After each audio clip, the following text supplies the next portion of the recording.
Blood is thicker than water, they say. But what happens when the same blood that binds us together turns against you? On a chilling winter day, January 17th, 2020, Grantsville, Utah, a 16-year-old boy named Colin Jeffrey Haynie sent shockwaves through his quiet community. He fatally shot his mother and 3 siblings, leaving his father severely injured. His intentions were chillingly clear: to kill everyone in the house except himself, as stated in the charging documents. But what could drive a 16-year-old to commit such heinous acts against his own flesh and blood? Brace yourself for the darkest depths of this harrowing tale. The Haynie family, seemingly ordinary and close-knit, lived in the quiet embrace of their town. Their children, once homeschooled, had recently begun attending local schools. Neighbors and acquaintances often described them as reserved, while CJ was considered a quiet young man. None could have imagined that beneath this calm facade lay a troubled soul who would soon plunge the peaceful town into its worst nightmare. On January 17th, 2020, a horrifying tragedy shook the Grantsville community to its core. Colin Haynie, a 16-year-old who had been quietly waiting, launched a brutal attack on his own family as they returned home. As the clock ticked towards 1 p.m., CJ's deadly plan became a reality. The first victims, as officials have recounted, were his mother and 12-year-old sister. They had just reached home, but instead of warm hugs, they received bullets piercing their heads, necks, and upper bodies, leaving no room for survival. As time passed, the Grim Reaper's shadow cast its icy grip over the house. When CJ's 17-year-old sister, Alexis, came home, she also became a victim of her brother's cruelty. Sadly, in a very tragic way, with CJ targeting her head and upper body in a terrible attack. Later at 5:17 p.m., the young murderer's insanity reached its peak when he killed his brother Matthew with a single gunshot to the head. But the horror didn't stop there. It seemed like CJ was consumed by a frenzy, an insatiable thirst for more evil, a craving for death. About an hour later, CJ's father, Colin Haynie Sr., came home, completely unaware of the terrible fate that awaited him.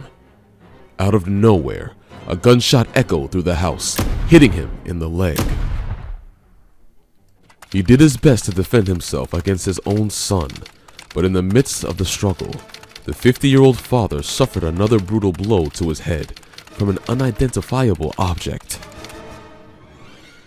With his life hanging in the balance, Colin Sr. pleaded for mercy. He begged his own flesh and blood, his son, not to take his life. He reminded him that his mother would be deeply hurt if CJ murdered him, in the hope that it would make CJ change his mind. Yet, the response from the 16-year-old was chilling. In a cold, remorseless tone, he declared that they were already dead. Colin Sr. summoned all his strength and managed to wrestle the weapon away from his son despite his own injuries.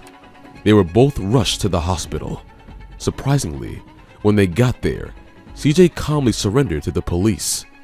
This unexpected surrender left the authorities feeling uneasy and puzzled. He allegedly confessed to the mass killing, but declined to cooperate with investigators. The family's oldest child, Danny, was fortunately awake at college during the shootings and was unharmed. Authorities have revealed that he intended to kill everyone in the house except himself. But the question is, why? It turns out that CJ committed the crimes because he was mad at his dad, because they had argued like many teenagers and parents do.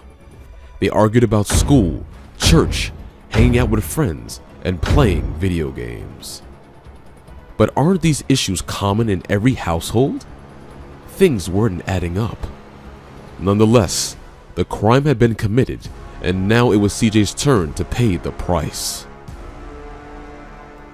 Grantsville Police Corporal Rhonda Fields expressed the community's shock, saying, "It's beyond words. It's an unbelievable reality that we have to accept now." The charges against Colin Jeffrey CJ Haynie included 4 counts of aggravated murder, 1 count of attempted aggravated murder, and 5 counts of discharging a firearm, all of which are first-degree felonies. Haynie's father and older brother were present at the hearing, but their grief found no words. This court appearance occurred 3 days after Haynie's family members were laid to rest. In 2023, despite pleas for leniency from his attorney and neighbors who mentioned bullying and severe anxiety as factors, Haynie received a sentence that sent shivers down the spines of those who followed the case. At the tender age of 20, he was sentenced to a minimum of 100 years behind bars. The judge decreed 4 consecutive sentences of 25 years to life for each murder, coupled with a concurrent term of 25 years to life for the attempted murder of his father, Colin Haynie Sr. The courtroom was drowning in sorrow when CJ expressed remorse during the sentencing hearing, apologizing to his family and the community for the pain and suffering he had caused. He also encountered others to seek help for their anxiety. Do you believe that anxiety can lead a human to commit such horrendous crimes? Because Prosecutor Broadman certainly didn't. He said that one cannot excuse these killings by blaming anxiety and immaturity. Almost every 16-year-old in history has managed not to harm their parents. Do you agree? CJ admitted that he made the selfish decision to kill his family because he believed everyone would turn against him if he only killed his father. He shot each family member in different parts of the house to prevent them from seeing each other when they returned home that day. You might think this whole case is a big puzzle with pieces missing. But then, during the sentencing hearing, CJ's older brother revealed the missing link. It all started making sense. Danny, his voice trembling with raw emotion, spoke of the trauma that clung to him like a shadow. But what really got everyone's attention was when Danny said, "The worst part is, it could have been avoided." He remembered a talk with his mom about Thanksgiving. She mentioned that CJ struggled after switching from homeschooling to public school. He'd been saying some dark stuff that made them think he needed help. Now, here's where things get messy. CJ's dad didn't want him to get help. He was scared CJ might say something that would land him in trouble. Now, Danny couldn't help but point out the irony. CJ ended up in jail, and their whole family was gone. For what? Danny asked, his voice heavy with frustration. "I've lived every day seeing my family's faces in my dreams almost every night. It's messed me up more than anyone can imagine." Danny thought it didn't have to end this way. Even though CJ no longer blamed his dad, Danny did. He believed his family should have gotten CJ some help when they had the chance. The judge, Judge Welsh, had some harsh words for CJ. She said his actions caused unbearable sadness by taking away the people who loved him the most. She wished him luck in the future, hoping he'd use the chances to change in prison. As people left the courtroom, the prosecutor and defense lawyer spoke about the tragedy. They said that in this sad story, there were no winners, only people who had suffered.